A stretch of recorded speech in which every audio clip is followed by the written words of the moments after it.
Hello जो नमस्ते सभी को। रिदम क्लासेस के अंदर आप सभी का स्वागत है बेटा। जो ये फिजिक्स की सीरीज़ चल रही थी उसको कंटिन्यू करते हैं आज फिर से अपन, है ना। हमने आपको प्रॉमिस किया था कि क्लासेस चलती रहेंगी आपकी, जैसे ही अगर कोई डिले हो जाता है एक दो दिन के अंदर उसमें कोई इशू नहीं है, लेकिन प्रॉपर वे में आपका टॉपिक बाई टॉपिक चलेगा। ऐसा नहीं कि भाई हमने एक चैप्टर से उठा के एक टॉपिक डाल दिया और फिर दूसरे चैप्टर से उठा के फिर दूसरे टॉपिक डाल दिया। अपन पहले एक चैप्टर को कंप्लीट करेंगे, उसके बाद ही अपन सेकंड चैप्टर पर आएंगे। इसका मतलब है कि आपको कोई भी जो टॉपिक है ना वो आपके छूटने वाले नहीं है बिल्कुल भी, ठीक है ना। तो अपन ने शायद लास्ट टाइम जो डिस्कस किया था वो था हमारे पास विद्युत क्षेत्र तथा विद्युत क्षेत्र की तीव्रता, और विद्युत क्षेत्र की दिशा निकालने के लिए हमारे पास जो विद्युत बल रेखा यानी इलेक्ट्रिक फील्ड लाइन अपन ने पढ़ा था।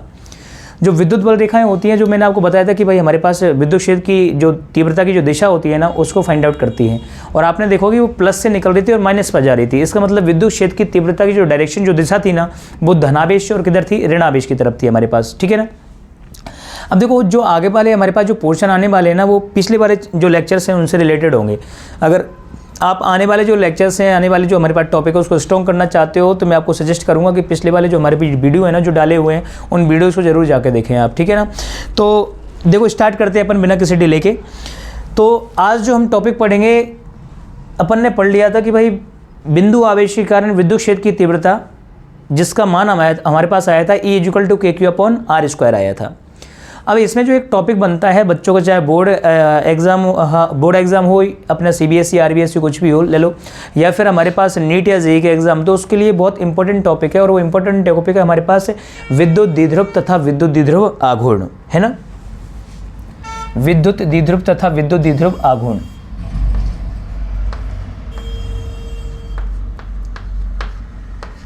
विद्युत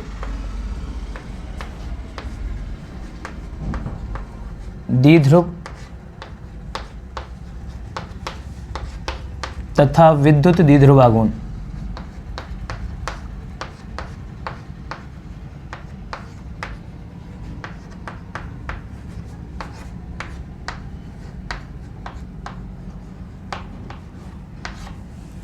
इसको बोलते हैं अपन electric dipole and electric dipole moment.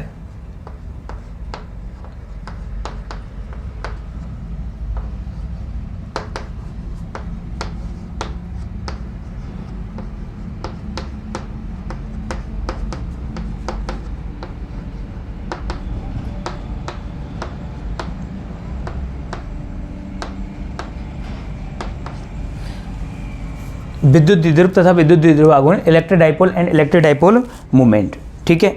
अब देखो समझो यहाँ पर होता क्या है, देखो सारी चीज़ें विद्युत क्षेत्र से ही रिलेटेड हैं, सब कुछ इलेक्ट्रिक फील्ड से रिलेटेड हैं। मैंने यहाँ पर एक आवेश ले लिया,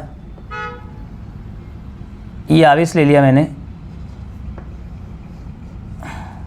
+Q,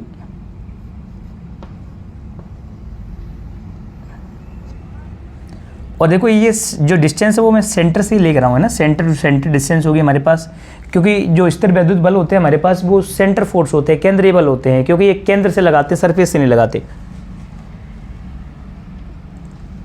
यहाँ पर हमने एक दूसरा आवेश ले लिया और इसको मैंने, ये भी सेंटर से डिस्टेंस है, ये -Q हो गया, -Q।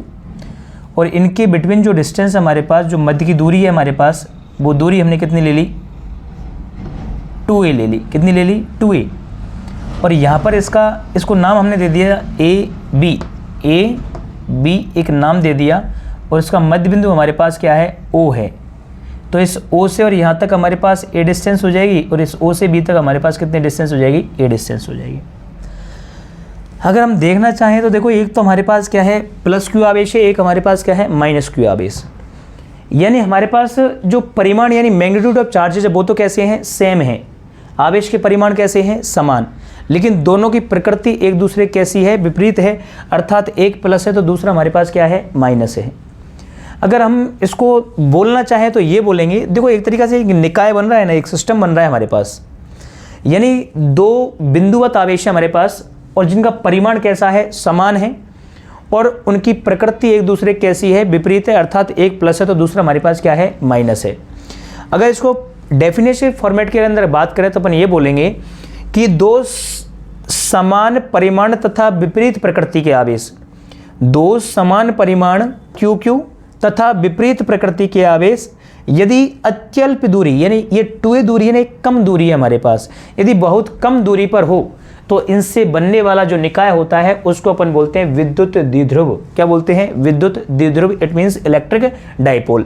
एक बार फिर समझो, दो परिमाण में समान तथा विपरीत प्रकृति के आवेश एक दूसरे से कुछ दूरी या अल्प दूरी पर स्थित हो तो बनने वाला निकाय कहलाता है विद्युत द्विध्रुव यानी इलेक्ट्रिक डाइपोल कहलाता है। ठीक है ना। अब देखो समझो ध्यान से, यहां पर इन दोनों के परिमाण कैसे हैं? सेम। मैंने क्या बोला कि विद्युत द्विध्रुव में से किसी एक आवेश का परिमाण या तो प्लस क्यू ले लो या माइनस क्यू ले लो, कोई भी दिक्कत नहीं है। देखो जनरली अपन इलेक्ट्रोस्टैटिक यानी स्थिर वैद्युतिकी की बात करेंगे ना, तो आवेश को प्लस माइनस जो होगा ना उसमें सिर्फ उसकी प्रकृति देखने के लिए अपन ने काम में लेंगे। बाकी जो प्लस माइनस होगा ना उसको अपन मैग्नीट्यूड के अंदर रखने की कोई जरूरत नहीं है, क्योंकि अपन को प्लस माइनस है तो ये पता लगाना है कि सिर्फ आकर्षित होगा प्रतिकर्षित होगा। ठीक है ना। तो देखो यहाँ पे क्या है, विद्युत द्विध्रुव में से किसी एक आवेश का परिमाण तथा दोनों आवेशों के मध्य की दूरी कितनी है? 2a। और इसका जो गुणनफल होता है ना उसको कहते हैं विद्युत द्विध्रुव आघूर्ण। समझो मैंने क्या बोला, समान परिमाण तथा विपरीत प्रकृति के आवेश कुछ दूरी पर स्थित हो तो बनने वाला निकाय कहलाता है विद्युत द्विध्रुव। और विद्युत द्विध्रुव में से किसी एक आवेश का परिमाण तथा दोनों के मध्य की दूरी का गुणनफल क्या कहलाता है? हमारे पास विद्युत द्विध्रुव आघूर्ण। ये सीधी दूरी और सीधी दूरी क्या होता है? विस्थापन। और विस्थापन इट मीन डिस्प्लेसमेंट, और विस्थापन हमारे पास एक वेक्टर क्वांटिटी है, सदिश राशि है। तो ये विद्युत द्विध्रुव आघूर्ण भी हमारे पास क्या हुआ? एक सदिश राशि। विद्युत द्विध्रुव के किसी एक आवेश का परिमाण तथा दोनों के मध्य की दूरी का गुणनफल क्या कहलाता है? विद्युत द्विध्रुव आघूर्ण कहलाता है। और विद्युत द्विध्रुव आघूर्ण हमारे पास कैसी राशि है? सदिश राशि है, अर्थात P vector is equal to Q into 2a vector. ये हमारे पास सूत्र निकल के आता है किसका? विद्युत द्विध्रुव आघूर्ण का निकल के आता है। ठीक है ना। अब देखो ये सदिश राशि है तो इसकी कोई ना कोई दिशा होगी। पहले इसकी यूनिट यानी मात्रक की अपन बात कर लेते हैं। देखो इसका मात्रक हमारे पास ये Q यानी चार्ज कूलाम है और 2a हमारे पास डिस्टेंस है, तो कूलाम इंटू मीटर होगा कि नहीं होगा? तो विद्युत द्विध्रुव आघूर्ण का जो मात्रक है वो कूलाम इंटू मीटर हो जाएगा। अगर इसके डायमेंशन यानी विमा की बात करें हम तो देखो ये L1 हो जाएगा और ये A1 और T1 हो जाएगा हमारे पास। L1 A1 T1 ये इसकी क्या हो जाएगी? डायमेंशन हो जाएगी हमारे पास, विमा हो जाएगी। ठीक है ना। अब ये सदिश राशि है तो इसकी दिशा की बात कर लेते हैं। देखो मैंने विद्युत क्षेत्र की तीव्रता इंटेंसिटी ऑफ इलेक्ट्रिक फील्ड की जो डायरेक्शन थी वो धनावेश से किधर थी? हमारे पास ऋण आवेश की तरफ थी। लेकिन विद्युत द्विध्रुव की जो दिशा होती है ना वो हमारे पास ऋण आवेश से धनावेश की ओर होती है, यानी कि उल्टी होती है किसकी? विद्युत क्षेत्र की तीव्रता की। विद्युत क्षेत्र की तीव्रता प्लस से माइनस और विद्युत द्विध्रुव आघूर्ण हमारे पास होता है माइनस से प्लस, यानी ये उल्टा होता है, उल्टी दिशा में होता है किसकी? विद्युत क्षेत्र की तीव्रता के उल्टी दिशा में होता है। तो ये सारी चीजें आपको याद रखनी है। ठीक है ना। अब देखो इसके अंदर हमारे पास दो अनुप्रयोग आते हैं, कहने का मतलब अनुप्रयोग समझ लेते हैं। अनुप्रयोग के मतलब ये हुआ कि देखो ये जो इन दोनों आवेशों को ये लाइन मिला रही है ना, इसको मैं आगे पीछे ऐसे एक्सटेंड कर सकता हूं। तो इस लाइन को हम बोलेंगे द्विध्रुव की अक्ष बोलेंगे। क्या बोलेंगे? द्विध्रुव की अक्ष, एक्सिस ऑफ इलेक्ट्रिक डाइपोल। तो ये यहाँ से यहाँ तक पूरी की पूरी क्या है हमारे पास? अक्ष। अगर कोई बिंदु इस लाइन पर लाई करेगा तो वो उसकी एक्सिस पर होगा, उसकी अक्ष पर होगा। लेकिन इस बिंदु के अलावा अगर हमारे पास कोई भी और इस लाइन के अलावा अगर बिंदु कहीं और भी हुआ तो उसको हम क्या बोलेंगे? निरक्ष बोलेंगे। क्या बोलेंगे? निरक्ष। ठीक है ना।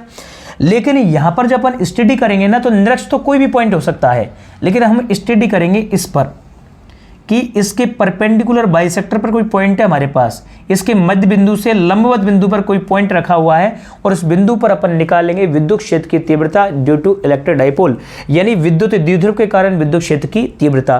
तो दो हमारे पास कंडीशन बनेगी।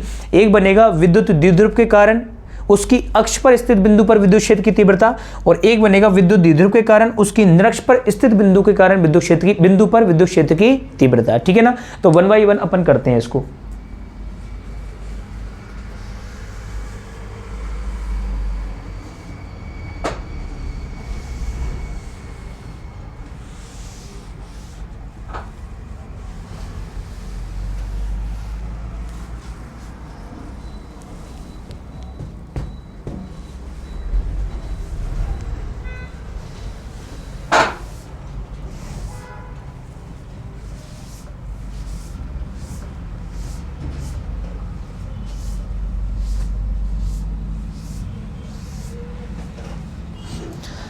देखो तो जो इसका फर्स्ट जो एप्लीकेशन है जिसके बारे में अपन बात कर रहे हैं वो ये है हमारे पास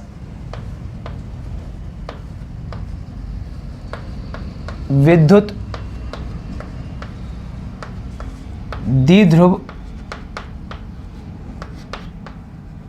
के कारण इसकी अक्ष पर विद्युत क्षेत्र की तीव्रता, ठीक है, intensity of electric field due to electric dipole on its axis, ठीक है ना, ये हो जाएगा विद्युत द्विध्रुव के कारण इसकी अक्ष पर विद्युत क्षेत्र की तीव्रता। अब देखो समझो, मैं इसको दो पार्ट में डिवाइड कर लेता हूं, तो क्योंकि एक में समझने में आपको आसानी रहेगी, एक स्लाइड के अंदर ही।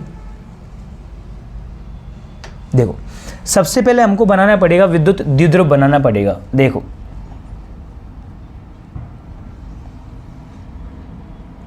ये हमने विद्युत द्विध्रुव बना दिया, ये प्लस क्यू है हमारे पास और ये माइनस क्यू है हमारे पास।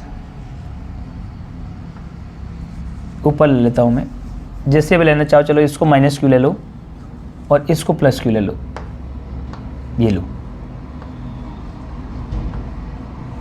ये देखो इसकी डिस्टेंस है हमारे पास,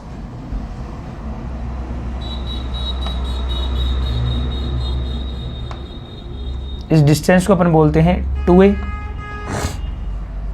ये मध्य बिंदु हमारे पास, इसको हमने O नाम दे दिया, है ना। ये हमारे पास A और ये B, यानी A भी एक विद्युत द्विध्रुव है। इसकी अक्ष को मैं थोड़ा देखो, ये अक्षी तो हुई यहाँ पर, और यहाँ पर हमारे पास एक बिंदु P है। इस बिंदु P पर अपन को निकालनी है विद्युत क्षेत्र की तीव्रता। इस बिंदु P की जो डिस्टेंस है ना, वो इसके सेंटर से हमने कंसीडर कर ली कितनी, R, यानी ये R दूरी पर है हमारे पास। कितनी दूरी पर है, R दूरी पर। अब देखो इस बिंदु P पर हमारे पास इस माइनस Q के कारण विद्युत क्षेत्र की तीव्रता होगी और इस प्लस Q के कारण भी क्या होगी, विद्युत क्षेत्र की तीव्रता होगी, ठीक है ना। तो यहाँ से हमारे पास विद्युत क्षेत्र की तीव्रता E=KQ/R² होती है। यानी अगर ये इस पर विद्युत क्षेत्र की तीव्रता अप्लाई करेगा तो दूरी पता होनी चाहिए यहाँ से यहाँ तक, लेकिन हमको नहीं पता। और ये अगर अप्लाई करेगा तो ये भी हमको दूरी यहाँ से और यहाँ तक पता होना चाहिए, ये भी हमको नहीं पता। तो अपन एक कंसीडर करते हैं कि देखो यहाँ से हमारे पास ये R है ना, तो अगर मैं यहाँ से डिस्टेंस फाइंड आउट करना चाहूँ इसकी, समझना कि देखो ये टोटल हमारे पास R है और ये 2a है, तो ये A हो जाएगा और ये A हो जाएगा हमारे पास। तो अगर इस टोटल में से मैं इसको माइनस कर दूंगा तो ये मिलेगा कि नहीं मिलेगा, यानी R में से A को माइनस कर दो आप, तो R माइनस A, ये डिस्टेंस हमारे पास किधर आएगी, B से बिंदु P की दूरी आ गई। अब हमको निकालनी है बिंदु P से बिंदु A की दूरी। तो देखो यहाँ तक पता है हमको R और ये पता है हमको A, तो ये जो दूरी हो जाएगी हमारे पास वो हो जाएगी R प्लस A हो जाएगी, है ना। जनरली अगर अपन बात करें तो देखो E=KQ/R², यानी इंटेंसिटी ऑफ इलेक्ट्रिक फील्ड हमारे पास R का जो स्क्वायर होता है वो उसके इन्वर्सली प्रोपोर्शन है। तो इन्वर्सली प्रोपोर्शनल है हमारे पास, तो R की दूरी जितनी ज़्यादा होगी ना, E का मान उतना ही क्या होगा, कम होगा। तो यहाँ पर एक तो हमारे पास RA-A है और एक हमारे पास RA+A है। तो R में से देखो कुछ सब्ट्रैक्ट हो रहा है, तो ये जो ब्रैकेट है इसका मान और भी कम हो रहा है, और R में कुछ ऐड हो रहा है तो ब्रैकेट का मान हमारे पास और भी ज़्यादा हो रहा है। इसका मतलब R-A और R+A में से कम क्या है, R-A। तो R-A के कारण जो विद्युत क्षेत्र की तीव्रता होगी उसका मान ज़्यादा होगा एज कम्पेयर टू R+A, ठीक है ना। अब देखो समझो, ये प्लस आवेश है ना, तो ये इस P को इधर प्रतिकर्षित करेगा, मैं इसको नाम दे देता हूँ E1, और ये माइनस आवेश है, इसको इधर आकर्षित करेगा, इसको नाम दे देता हूँ मैं E2। तो अगर हम देखना चाहें तो दूरी किसकी कम है सर, E1 की कम है। तो E1 की कम है तो E1 का मान ग्रेटर होगा किससे, हमारे पास E2 से, होगा कि नहीं होगा, ये बात समझ में आ गई। अब हम देखो प्लस Q के कारण इस पर विद्युत क्षेत्र की तीव्रता निकालना चाहें तो E1, और ये कितना होगा हमारे पास KQ/ दूरी कितनी है, R-A का होल स्क्वायर, समीकरण नंबर 1। इसी प्रकार माइनस Q के कारण अगर अपन निकालना चाहें तो ये हमारे पास E2, और ये मान आएगा हमारे पास KQ/R+A का होल स्क्वायर, समीकरण नंबर 2, ठीक है ना। अब इस बिंदु पर हमारे पास कितनी विद्युत क्षेत्र की तीव्रता है, 2 विद्युत क्षेत्र की तीव्रता है। तो अगर इस पर कुल मान निकालना चाहें तो इन दोनों के कारण जनरेट होगा कि नहीं होगा। अगर ये दोनों समान दिशा में होते, सेम डायरेक्शन में होते, हमारे पास समान दिशा में होते तो दोनों E1 और E2 ऐड हो जाते, लेकिन इन दोनों की दिशा कैसी है, विपरीत है एक दूसरे के। तो ये क्या करेंगे, एक दूसरे को सब्ट्रैक्ट करेंगे। तो बिंदु P पर कुल विद्युत क्षेत्र की तीव्रता का निकालना चाहूँ तो E = देखो मैंने क्या बोला, E1 ज़्यादा है तो E1 वेक्टर माइनस कितना हो जाएगा, तो ऐड तो होंगे दोनों लेकिन अपोजिट है इसलिए क्या हो जाएगा, माइनस हो जाएगा। तो E vector is equal to E1 vector minus E2 vector हमारे पास हो जाएगा। तो दोनों की वैल्यूज पुट कर देते हैं अपन। देखो E वेक्टर E1 हमारे पास कितना है, के क्यू अपॉन आर माइनस ए का होल स्क्वायर माइनस E2 हमारे पास है के क्यू अपॉन आर प्लस ए का होल स्क्वायर। देखो के क्यू कॉमन आ रहा है तो कॉमन ले लेंगे और आर माइनस ए का होल स्क्वायर और आर प्लस ए का होल स्क्वायर हमारे पास क्या आ जाएगा, यहाँ पर एलसीएम आ जाएगा, तो अपन एलसीएम ले लेंगे। तो देखो टोटल ई, मैंने के क्यू तो क्या ले लिया, कॉमन ले लिया, तो रिमेनिंग क्या बचा हमारे पास यहाँ पर 1 आर माइनस ए का whole square minus 1 R plus ए का होल स्क्वायर। ओके, तो देखो ई वेक्टर बराबर K Q as is it, LCM क्या रहा है हमारे पास, आर माइनस ए का होल स्क्वायर और आर प्लस ए का होल स्क्वायर। तो देखो यहाँ पर हमारे पास क्या बचेगा, आर प्लस ए का whole square minus R minus ए का होल स्क्वायर। देखो ए प्लस बी के होल स्क्वायर से और ए माइनस बी के होल स्क्वायर से इसको ओपन कर लेते हैं, तो ये के क्यू एज इज इट हमारे पास, देखो ये हो जाएगा r square plus a square plus 2ar। देखो माइनस लग रहा है, अंदर r square plus a square minus 2ar आएगा, तो इस माइनस को मल्टीप्लाई करेंगे तो आर स्क्वायर माइनस को हो जाएगा, ए स्क्वायर माइनस को हो जाएगा, लेकिन प्लस का कितना हो जाएगा, 2ar हो जाएगा। अब देखो समझो ये हमारे पास एक फॉर्मूला बन रहा है ए माइनस बी का होल स्क्वायर इंटू ए प्लस बी का होल स्क्वायर, तो ये होता है ए स्क्वायर माइनस बी स्क्वायर का होल स्क्वायर होता है। यहाँ पर ए की जगह आर है, बी की जगह हमारे पास ए है, तो ये हो जाएगा हमारे पास R square minus A square का होल स्क्वायर। ठीक है ना, ये हो जाएगा। देखो आर स्क्वायर से R square cancel, A square से ए स्क्वायर कैंसिल, तो ई इज इक्वल टू हमको कितना मिला, के Q as is it 2ar कितना हुआ, 4ar हुआ। ठीक है ना, यहाँ पर देखो हम एक कंडीशन लगाते हैं कि r is more greater than two a, यानी r का मान हमारे पास a से बहुत ज़्यादा है। तो इसका मतलब क्या हुआ, जो सपोज आप, अब मैं 0.1 ले लेता हूँ, एक संख्या 0.1, अगर 0.1 का मैं स्क्वायर कर देता हूँ तो ये 0.01 आता है मेरे पास, यानी एक से छोटी संख्या का अगर घाते बढ़ाते हो तो उसका मान क्या होता जाता है, कम होता जाता है। तो r का वैल्यू हमारे पास a की तुलना में बहुत ज़्यादा है या a का मान बहुत कम है, तो a की जो उच्च घातें होती हैं यानी हायर जो पावर होती हैं, जैसे एक से ज़्यादा ए स्क्वायर हो गया, ए क्यूब हो गया, ए4 हो गया, उनको अपन क्या कर देते हैं, नेगलेक्ट कर देते हैं, नगण्य मान लेते हैं, यानी लगभग उनका मान कितना हो जाता है, 0। तो यहाँ पर भी हमने वही किया है कि आर के कंपेरिजन में ए बहुत छोटा है, इसलिए उच्च घात, इट मीन्स ए स्क्वायर क्या मान लिया 0, तो बचेगा क्या ओनली आर स्क्वायर, और आर स्क्वायर बचा तो आर स्क्वायर का स्क्वायर कितना हो जाएगा, आर की पावर 4 होगा कि नहीं होगा। ठीक है ना, तो देखो ई इज इक्वल टू, यहाँ पर आर से आर ये कैंसिल हो जाएगा, कितनी बार, 3 बार, यानी आर क्यूब बचेगा।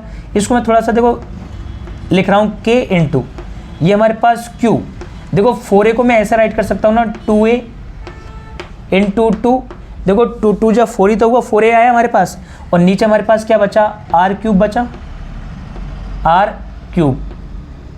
क्लियर हुआ।